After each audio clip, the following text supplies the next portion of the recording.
De inmediato la palabra autorizada del reverendo Oscar Galdona en la exposición del tema de hoy. De nuevo, delante del receptor tuyo, amigo mío, para traerte palabra del Señor. Es gozo y alegría nuestro pensar que Dios en su providencia en esta hora de la noche ha permitido que este mensaje de la edad salga a través de los canales de muchas emisoras. Ahora, en la providencia de Dios, tú estás en la oportunidad de oír palabra, de recibirla y de aceptarla en tu corazón para tu bien. En esta ocasión quiero hablarte sobre un tema muy común en las iglesias, y es el tema de la consagración al Señor. Pero quiero que veamos la consagración bajo un punto un poquito diferente de lo que en muchas ocasiones hemos sido enseñados. El apóstol Pablo en Romanos 12 habla de esta manera: así que, hermanos, os ruego por las misericordias de Dios que presentéis vuestros cuerpos en sacrificio vivo, santo, agradable a Dios, que es vuestro racional culto. Y no os conforméis a este siglo, mas reformaos por la renovación de vuestro entendimiento, para que experimentéis cuál sea la buena voluntad de Dios, agradable y perfecta. Y en Efesios el apóstol Pablo va un poco más, en capítulo 4, y dice: renovaros en el espíritu de vuestra mente, y vestir al nuevo hombre que es creado conforme a Dios, en justicia y en santidad de verdad. Entonces decimos, la consagración es una de las causas justas que ha tenido y tiene sus valores, como también su justo apoyo. Esto ha hecho que muchas cosas de bien hayan sido descubiertas y muchas malas hayan sido combatidas. La ciencia en muchos aspectos prueba esto claramente, especialmente en la rama de la medicina. Muchas cosas han sido traídas a la luz debido a la consagración de algunos hombres al particular. También en otras ramas de la ciencia, la consagración pues es una causa justa y es digna de encomio y de apoyo. Con todo, sabemos que en medio del espíritu de consagración que tienen hombres para causas nobles, terrenas, humanas, buenas, sabemos sin embargo que hay una causa en la consagración, o una consagración a una causa que sobrepuja a todas, que es a la que queremos referirnos en esta ocasión, y es a la consagración al Señor, que sobrepuja a todas por sus valores que son eternos, y que en este tiempo en que vivimos prueba justamente de qué simiente somos en nuestra consagración, porque estamos en el tiempo en que lo que es sucio se seguirá ensuciando, dice la palabra, mientras que los que están limpios lo sean todavía. La Escritura dice: sea santificado todavía, y esa palabra y esa expresión denotan continuidad. Nuestra santificación o consagración no terminan mientras estamos aquí en este cuerpo. En las palabras de Pablo, él decía: cada día muero, cada día me consagro. Porque nuestra consagración, como vemos, es muerte al mundo y a la carne. Esa es la consagración que Dios demanda. Entonces, no es cualquier consagración, como no es cualquier adoración, por más espiritual que sea, la adoración que Dios le agrada. Hay mucha gente que cree que adorando a Dios en espíritu es todo lo que significa. No, señor, como no es tampoco cualquier sinceridad, por más buena intención que la respalde. Mensajes anteriores, si usted los ha oído, nos ha sido probado esto. En la adoración, ¿qué dice el Señor? Hay una palabrita allí que se escapa a mucha gente. Él dice que la adoración que Él busca, o el Padre busca, es la adoración en espíritu y en verdad. Muchos son la gente que se quedan con la adoración en el espíritu y pasan por alto que no puede divorciarse la adoración en espíritu de la adoración en la verdad. Por eso el Señor dice: en espíritu y en verdad. Esos son los adoradores que Dios busca. Así que cuando hable de adoración, no crea que todo culto, cual sea, puede ser aceptable a Dios. Usted puede celebrar un culto aún a su apariencia muy cristiana, pero si está fuera de la verdad, la Escritura dice que Dios busca a los adoradores en espíritu y en verdad. Y esta verdad, usted va a saber lo que es. De la misma manera, entonces, es la sinceridad. Tiene que ser la sinceridad en verdad. Oh, cuánta gente sincera. En un tema pasado hablamos de esto. Hay mucha gente sincera aún entre los más paganos, entre los más ignorantes. Pero entonces, ¿de qué valdría la venida del Señor, su palabra, sus designios, su voluntad, si cualquier sinceridad sirve. Entonces un hombre sincero allá en las partes de la África y de la India se mata o se destruye o toma a su familia y toma a sus niños y se les echa a los cocodrilos o hace tantas cosas en sinceridad. ¿Eso tiene valor para Dios? Absolutamente. Eso tiene valor en su sinceridad para su creencia, para los que lo ven, pero para Dios la cosa es completamente diferente y debemos entenderla. Dios dice en su palabra que lo que para los hombres es sublime, para Dios es abominación. Así que si hay sinceridad, tiene que ser sinceridad en verdad.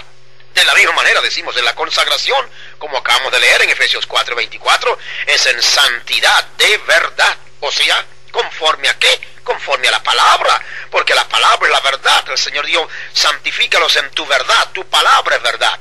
Él que era la palabra, Él dijo, yo soy el camino, la verdad y la vida. Entonces Cristo la palabra, si Él dijo yo soy la verdad, entonces la palabra es la verdad. La consagración que vale, la consagración en la palabra. La adoración es en espíritu en la base de la palabra. La sinceridad es buena a base de la palabra. Entonces, es bajo este principio de la verdad de la palabra que queremos abordar este tema de consagración. Porque así como todo lo demás fuera de la palabra es obra vana, así también una consagración fuera de la palabra es consagración vana. Ahora no te sientas ofendido por esto, amigo mío, es la palabra del Señor la que demanda eso, porque hay mucha consagración hoy fuera de la palabra, mas Dios demanda consagración o santidad en verdad, o sea, en la palabra. Entonces, veamos aquí, Dios apela por la pluma del apóstol Pablo a la manera antigua de los sacrificios al hablar de la consagración. Dice que presentáis vuestros cuerpos en sacrificio. La consagración cristiana es un sacrificio, pero no se diferencia del sacrificio pagano, tanto en el culto como en la consagración. El sacrificio del animalito para el culto era muerte. La vida salía, pero la carne del animalito moría. Esa es, ahora entendemos el punto principal del sacrificio. Tiene que haber muerte porque sí, de otra manera no había sacrificio. Dios apela a nuestra consagración de nuestros cuerpos como un sacrificio. Dice que presentéis o consagréis vuestros cuerpos en sacrificio. Esto es claramente muerte de la carne, porque sacrificio es muerte. Cristo fue el Cordero de Dios sacrificado. Él murió crucificado.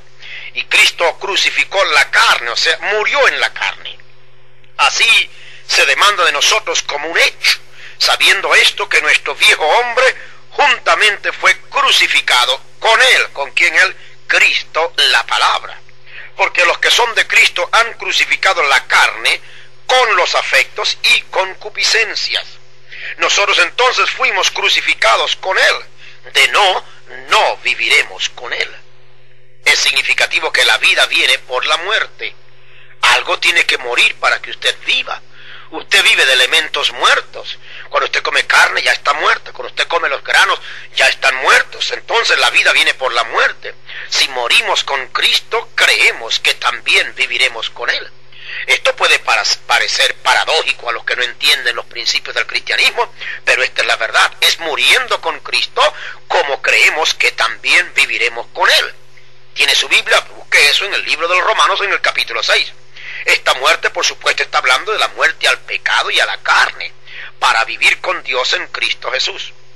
Vosotros, dice, pensar que de cierto estáis muertos al pecado, mas vivos a Dios en Cristo Jesús, nuestro Señor. Porque Él murió en perfecta figura de nosotros. Y en 1 de Pedro 3:18 está escrito, porque Cristo padeció por los pecados, siendo a la verdad muerto en la carne, pero vivificado en espíritu.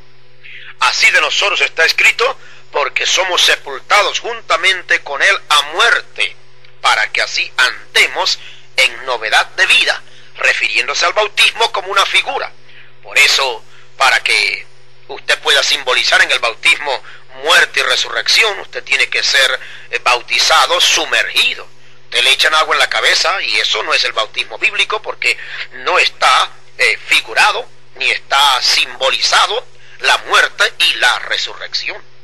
Entienda eso. Nadie entierra a los muertos echándole un poco de tierra en la cabeza. Tenemos que enterrarlo y con todo dolor de nuestra alma lo metemos 2 metros debajo de tierra y quedan completamente sepultados. Eso es lo que la Escritura quiere decir cuando habla pues del bautismo, porque somos sepultados juntamente con él a muerte por el bautismo, para que así andemos en novedad de vida, o sea, vida resurrecta. Porque si fuimos plantados juntamente en él a la semejanza de su muerte, así también lo seremos a la de su resurrección. Todo esto está en el capítulo 6 de los Romanos. La consagración de nuestros cuerpos, pues, es muerte completa a sus efectos y deseos. Todas sus manifestaciones están sujetas, amortiguados los miembros que están en contacto con esta tierra, dice Colosenses 3, porque muertos estamos, si es que somos de él, y nuestra vida está escondida con Cristo en Dios. Muerte, pues, es muerte de veras. No apelamos a debilidades y tolerancias, no apelamos a derechos y reclamos. ¿Qué puede decir o hacer un muerto? Si está muerto a la carne. Esto es lo que Dios demanda cuando dice, presentéis vuestros cuerpos en sacrificio. Nuestra consagración así llega a ser conforme a la palabra de Dios, no conforme a nuestros juicios y caprichos, haciendo que estamos consagrados y mostrándonos vivos en nuestros deseos. No, es en santidad de verdad, o sea, conforme a la verdad de la palabra. Consagración que no esté sobre la palabra es consagración vana y sin valor. Esa es consagración farisaica. ¿Sabe usted en qué consistía la consagración farisaica y de la cual el Señor tanto hostigó? Esa consistía en una consagración en toda la apariencia. La consagración de ellos consistía en su vestidura, su asistencia al templo, sus oraciones, su aparente celo por lo de Dios, sus ofrendas, sus limosnas, sus diezmos, sus cuantas cosas. Todo esto no tenía fundamento en la palabra. Es decir, no era que Dios no quería que se vistieran, ni que se asistieran al templo, ni que oraran, ni que tuvieran ofrendas y diezmos y limosnas, etc. Pero que eso lo hacían de una manera que no estaba en armonía con la palabra del Señor. Todo esto no tenía fundamento básico, porque el fundamento es la palabra. Amigo mío, entienda usted esto, el fundamento para las cosas es la palabra del Señor. Si no edificamos o presentamos nuestra consagración sobre la palabra, el edificio se cae. Si usted recuerda los capítulos 5, 6 y 7 de Mateo, que es a donde están expuestos allí o expuesto el sermón del monte, el Señor termina su sermón de una manera diferente a los demás oradores que hemos oído en el mundo entero. Él dice, si alguno oyere estas palabras y no las hace, le considera un hombre insensato que edificó su casa sobre la arena, y cuando vino el viento y la tempestad, tumbó esa casa y fue grande la ruina. Pero el que edifica la casa sobre la roca es la persona que obra la palabra, que la obedece, que la hace. Es decir, sobre la vida de él está toda sobre la palabra. Por consiguiente, si no edificamos o presentamos nuestros cuerpos sobre la palabra, nuestro edificio de consagración se cae tarde o temprano. Podemos agregarle a nuestra consagración toda la sinceridad que querramos, mas si no está sobre la verdad de la palabra es vana. Hay gente que nos dice que, bueno, no importa si uno es sincero en hacer las cosas. Amigo mío, eso puede aparentar ser un juicio humano, un juicio de la sociedad, pero el maestro le dijo a mucha gente sincera en el pasado, pero que estaba fuera de la palabra, le dijo, en vano me honran. ¿Por qué? Porque lo hacían a la manera de los hombres, y nuestros juicios humanos pueden parecernos muy buenos, pero no olvidemos lo que el maestro dijo. Él dijo en su palabra que lo que para los hombres parece sublime o es sublime, para Dios es abominación. ¿Por qué? Porque si los hombres los hacen a base de sus tradiciones, a base de sus conceptos, y apartan de Dios su palabra, eso que hacen es vano, eso que hacen no tiene valor, y más bien es abominación porque es contrario a la palabra. No olvide usted, todo lo que es contrario a la palabra tiene que ser una mentira, no importa quién lo proclame. Y no olvide, el diablo es uno de los primeros que le gusta proclamar las mentiras. Él le dijo a Eva, Eva, con que Dios te ha dicho que no comáis de todo árbol del huerto. Y después que comenzó a conversar con Eva, y Eva le dijo, no, sí, el Señor dijo que podemos comer de todo, pero de aquel no lo comamos. Él dijo, no. ¿Y por qué? Porque Dios dijo que si lo comemos morimos. Él dijo, no, no moriréis. Dios es muy bueno. Si tú lo haces en sinceridad, mire, no te va a pasar nada. Después de todo el mundo no sabe que la sinceridad es buena. Cuidado, ese es el diablo todavía hablando en esta edad. Así que ayer Dios le dijo, en vano me honran porque lo hacían a la manera de los hombres y no conforme a la palabra. Hoy Dios puede decir lo mismo de muchas vidas cuya consagración no está a la altura de la palabra de Dios. están consagrados a su manera, quizás algún librito, algún folletico, algún maestro le ha dicho, mira, hay que hacer esto, hay que hacer aquello, sin experimentar la muerte de la carne. Si la carne no está crucificada, amigo mío, no hay total consagración. Su manera de vestir, su asistencia a los cultos, sus diezmos y ofrendas, su celo por la obra, sus oraciones, tienen que estar respaldadas por su carácter cristiano sobre la palabra. De otra manera es consagración vana, porque su carne prueba que usted está vivo. Ahora, usted no está sepultado con Cristo mientras su carne se subleva con vida, mientras su lengua y su boca todavía profieren cosas contrarias a la palabra. No, señor. Mientras su ira y mal genio lo dominan y se manifiestan en contra de amigos o vecinos o de su prójimo. No.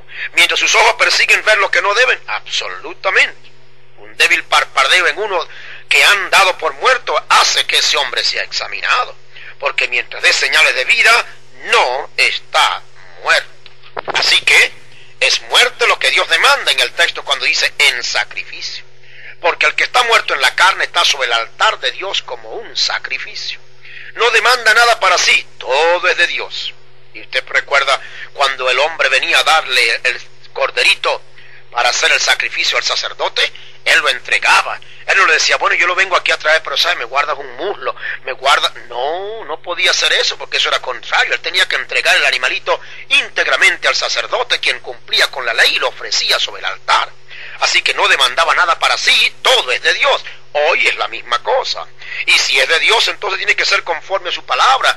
No regatea a Dios en su palabra, porque Dios no acepta eso. Es entonces cuando será santo, cuando está conforme a la palabra. Es entonces cuando será agradable a Dios. Hay mucha gente que le gusta regatear con Dios. Bueno, si usted le piden alguna cosa, mucho dinero por alguna cosa que va a comprar, quizás humanamente usted puede considerar que es caro y puede regatear a una persona para que le dé un poquito más barato lo que va a buscar, pero sepa y entienda, Dios no cambia. Y si Dios estipuló que el precio de nuestra consagración es muerte, no le diga a Dios que le deje la lengua. No le diga a Dios que le deje ni los ojos, ni el mal genio, ni el juicio, ni nada. Entréguele todo al Señor, y entonces será un sacrificio santo, agradable a Dios. Porque lo único que agrada a Dios es lo que está conforme a su palabra. Esta consagración sobre la palabra es lo que hace que nuestro culto a Dios sea inteligente. ¿Y se refiere a qué? A la inteligencia espiritual, que es nuestro culto racional. En el plan de Dios todo se eslabona perfectamente cuando está sobre la palabra. Nuestra consagración en verdad hace nuestro culto a Dios espiritual, que Dios acepta, porque no tiene lugar la hipocresía. Estamos muertos al pecado, más vivos a Dios, en un gran cambio, en una gran transformación. Es algo paradójico para los extraños, como dije, pero lo más natural y entendido entre los que son espirituales, porque es una experiencia que se vive, que es exclusiva del cristianismo verdadero, el que vive fundamentado en la palabra, muertos al pecado, a la carne, más vivos a Dios en Cristo Jesús, quien es la palabra. Amigo, recuerde un detalle. La revelación de esta edad nos ha probado que 1 Tesalonicenses 4:16 son 3 etapas de la venida del Señor. Hay muchos que están esperando una venida y no saben cuál es. Pero la Escritura dice que el mismo Señor con aclamación, con voz de arcángel y con trompeta de Dios. 3 etapas. La aclamación fue el clamor a medianoche para despertar a los que son del Señor, para aderezar sus lámparas y ver con la luz del Espíritu, que es el aceite, ver lo que la palabra dice. Hay muchas vírgenes fatuas hoy que no pueden ver porque no tienen el Espíritu y la lámpara no les alumbra. Pero ahora hay muchos que han visto el camino, han visto las cosas y han entrado ya a las bodas con el Cordero. Pero ahora viene la voz de arcángel, que es la voz de la resurrección. ¿Sabe usted que sin muerte no hay resurrección? Entonces esto es una demanda imperiosa. Si usted desea el poder resurrecto, tiene que morir. Y solo los muertos resucitan. Y solo los muertos resucitarán con la voz de arcángel. Solo los muertos hoy recibirán el poder resurrecto. Usted no puede hablar de resurrección si no prueba que hay muerte. Los vivos no resucitan. Cualquiera dirá que uno que está vivo tiene vida. Cristo, para poder resucitar, tuvo que morir primero en la carne. Así nosotros, para que recibamos el poder resurrecto, tenemos que morir. Morir a la carne con sus afectos y concupiscencia, morir a la ira, al enojo, a la amargura, morir a la enemistad, a los pleitos, celos, contienda, disensiones, envidia, morir a los juicios, comentarios, enterrar nuestras lenguas para que no profieran lo que no conviene, sellar nuestros labios y oídos a lo malo. Esto es crucifixión y sacrificio. Y también morir a tradiciones de vieja, morir a todo aquello que no es conforme a la palabra. Cuando la viuda recibió a Elías, y Elías le dijo la palabra del Señor y le dijo que el aceite y la harina no menguarían, es porque él, fíjese usted, había muchas viudas en Israel en aquella ocasión, dice la Escritura, y el Señor se le apareció a esa viuda, una viuda predestinada para que en esa edad oyera la voz del Elías de la edad. Amigo mío, los que oyen la voz del Elías de esta edad están muertos, sí, muertos a su antiguo marido, denominación o credo, iglesia o cosa que decía contrario a la palabra. La viuda era viuda. Por eso hoy tenemos que estar muertos a todas las ideas, a todas esas tradiciones de vieja, a todas esas cosas que no hayan base en la palabra. Hay mucha gente que busca discutir para hallar en la Escritura algún texto aislado que procure darle apoyo a lo que creen. Pero recuerda, Dios no cambia. Dios es el mismo ayer y hoy por los siglos, y ha prometido que en esta edad nos daría palabra nueva para que viviendo en ella viviéramos crucificados para esperar la resurrección. Esto es crucifixión y sacrificio. Por donde nos busquen entonces no respondemos, sentimos los clavos y nos quedamos crucificados. Estamos ¿qué? Muertos a la carne, en obediencia a la palabra para que podamos resucitar. Esta es resurrección tremenda, perfecta, la que han de ver los hombres y mujeres de esta edad que han creído a la palabra del Señor. Amigo mío, yo te invito en esta hora a una consagración buena, directa, genuina, conforme a Dios en su palabra. Consagración que esté de acuerdo a su palabra. Hay muchas cosas, repetimos, que los hombres consideran buenas, pero eso no tiene valor si no tiene base sobre la palabra. Abre la palabra, ve lo que Dios te dice que debes hacer sobre ella, y entonces ponte como un sacrificio vivo, sin apelar, sin discutir con Dios, sin buscar argumentos para mantener tu doctrina o tu credo o tu denominación. Aparta eso, muere a todas esas cosas y dile: Señor, yo quiero vivir para ti, para tu palabra, como algo nuevo, porque esto lo está haciendo Dios en esta edad. Quiera el Señor en esta hora abrir tus ojos y ayudarte para que seas un hombre o una mujer que, recibiendo el mensaje de la hora, recibas con el mensaje una consagración genuina sobre ese mensaje que es palabra que Dios ha dado para esta edad. El Señor te ayude y te bendiga, y que tu consagración, recuerda, sea sobre la base de la palabra del Señor, que es lo que no pasa. El cielo y la tierra, que indican todas las cosas de este mundo, pasará, mas mi palabra no pasará, dijo el Maestro.